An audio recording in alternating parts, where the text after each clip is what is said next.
C'est bon? OK. Hem, donc on va revenir, là, dans une nouvelle séquence, sur les fonctions.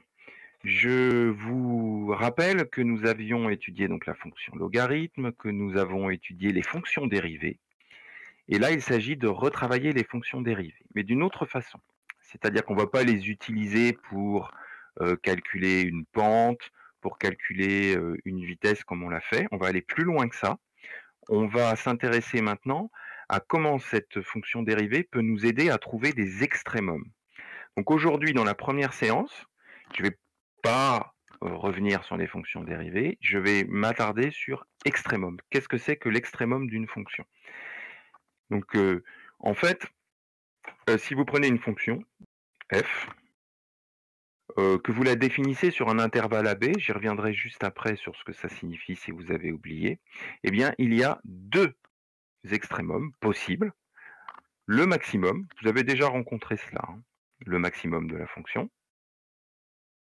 Il y a le minimum aussi.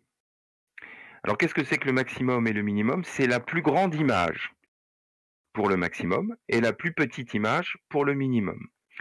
À condition bien sûr que je reste dans les valeurs permises pour calculer cette image.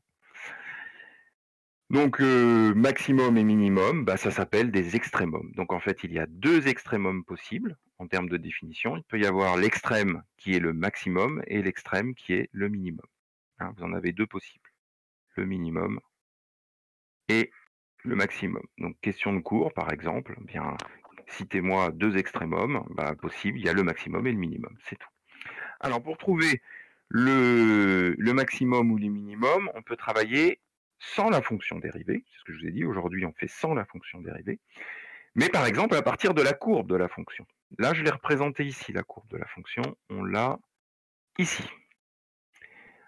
Cette courbe, elle est tracée à partir de la valeur x égale 1, x égale 1, elle est tracée à partir de x égale 1, et jusqu'à x égale 5, ici, jusqu'à x égale 5. Donc mes valeurs, ici que j'appelle l'intervalle AB, les valeurs autorisées, bah, la plus petite c'est 1 et la plus grande c'est 5.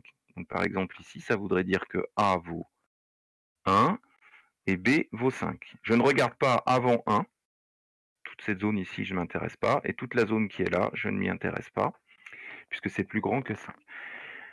En fait, je suis entre 1 et 5. C'est ce symbole qui est là qui veut dire élément, c'est-à-dire que je prends un x qui appartient à l'intervalle AB, avec ici A égale 1 et B égale 5. Je suis entre les deux. Donc A vaut 1, B égale 5. Donc de toute manière, quand je vais chercher le maximum, ça sera forcément sur l'intervalle 1, 5, sur l'intervalle 1, 5. Alors maintenant, le maximum de la fonction, je ne vais pas m'intéresser à l'axe des x, je vais m'intéresser à l'axe des y, des images. Les x, ce sont les abscisses, les antécédents. Donc l'axe des images, l'axe des y, l'axe des ordonnées. Eh bien, je regarde le plus haut de la courbe, c'est ici, et c'est la valeur 5. Bon, ça doit vous rappeler plein de choses. Vous avez déjà vu ça. Le minimum, je regarde le plus bas de la courbe, sur l'axe, c'est moins 1. OK. Ça, si on a la courbe, donc on peut trouver les extrémums. Ici, il y en a 2, un maximum 5 et un minimum. Je continue. Je peux très bien, non pas avoir une courbe, mais un tableau de valeurs. Là, j'ai mis un tableau de valeurs. Si on regarde ce tableau de valeurs, on voit que la plus petite valeur de x autorisé, c'est-à-dire A, c'est moins 2. Donc je mets moins 2. La plus grande valeur, c'est 10.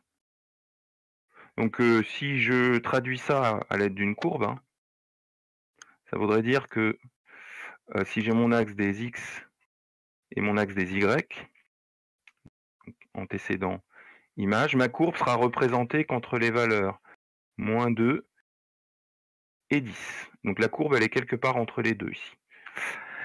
Donc quelque part entre les deux, je vais avoir un maximum et un minimum. Donc je vais regarder les valeurs de y, c'est même pas la peine que je trace la courbe, ça servira à rien puisqu'elles sont marquées ici, toutes les valeurs.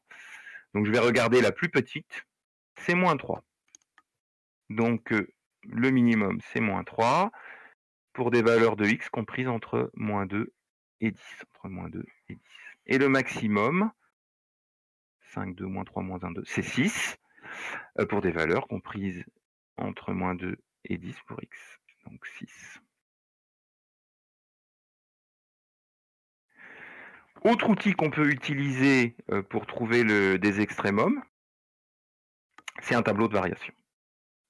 Le tableau de variation, c'est un outil puissant parce qu'il résume, il donne beaucoup d'informations. On n'est pas obligé de tracer la courbe, on n'est pas obligé d'avoir un tableau de valeurs et on peut trouver assez simplement le maximum et le minimum, donc les extrémums d'une fonction.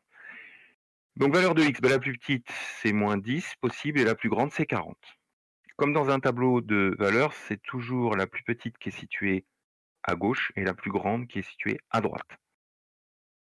Donc je vais chercher mon maximum et mon minimum sur l'intervalle -10, 40, -10, 40. Alors, j'ai presque la courbe ici qui est dessinée, hein. Si je fais une interprétation graphique, c'est-à-dire que ici j'ai l'axe des y, l'axe des x, x, y ou f de x, c'est la même chose. Je sais que je vais me situer entre -10 et 40, donc -10 ici, 40 là, et la courbe est quelque part entre les deux. Sauf que j'ai la forme de la courbe, elle est donnée ici dans le tableau de variation.